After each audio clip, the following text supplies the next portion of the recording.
નમસ્કાર, આપ જોઈ રહ્યા છો યુટીસી ન્યૂઝ। દેશમાં લોકોની પરિસ્થિતિ એ પ્રકારે થઈ ગઈ છે કે આવક ઓછી અને જાવક વધુ થઈ ગઈ છે।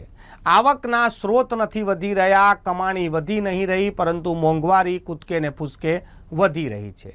શાકભાજીના ભાવ પણ આ વખતે આસમાને છે। ત્યારે આજે રાહુલ ગાંધી પણ શાકભાજી લેવા માટે શાકભાજીની દુકાન પર પહોંચ્યા।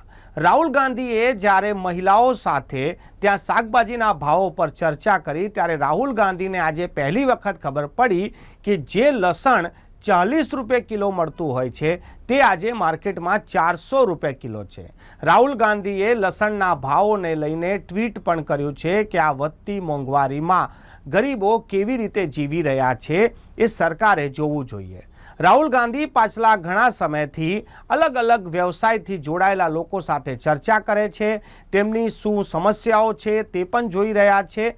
આજે રાહુલ ગાંધી શાકભાજી લેવા માટે પહોંચ્યા હતા અને શાકભાજીના ભાવો જ્યારે મહિલાઓ પૂછી રહી હતી ત્યારે રાહુલ ગાંધી પણ ચોંકી ગયા હતા। સ્વાભાવિક છે કે રાહુલ ગાંધી આના પહેલાં કોઈ દિવસ શાકભાજી લેવા નહીં ગયા હોય કે તેમને શાકભાજીના ભાવ પણ ખબર નહીં હોય, પરંતુ આજે રાહુલ ગાંધીને પણ શાકભાજીના ભાવ ખબર પડી ગયા। પરંતુ આ વાત તો છે રાજનીતિની। આ વિપક્ષી પાર્ટી છે એટલે સત્તા પક્ષને કોસવા માટે, સત્તા પક્ષને આંખ બતાવવા માટે આવા કામો કરતા હોય છે, પરંતુ આપણે તો સામાન્ય જનતા છે। આપણે તો રોજ શાકભાજી ખરીદીએ પણ છે અને ખાઈએ પણ છે। આપણાને તો ઘણા સમયથી ખબર છે કે શાકભાજીના ભાવ આસમાને છે।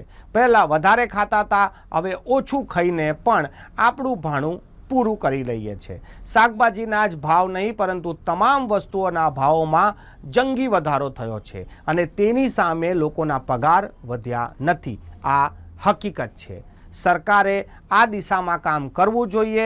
ઘણા લોકો વાત કરે છે પરંતુ હવે તો જાણે છે કે આ વાત પણ લોકોએ માડીએ મૂકી દીધી છે। હવે મોંઘવારીની પણ ચર્ચા કરવાનું લોકો ટાળી રહ્યા છે।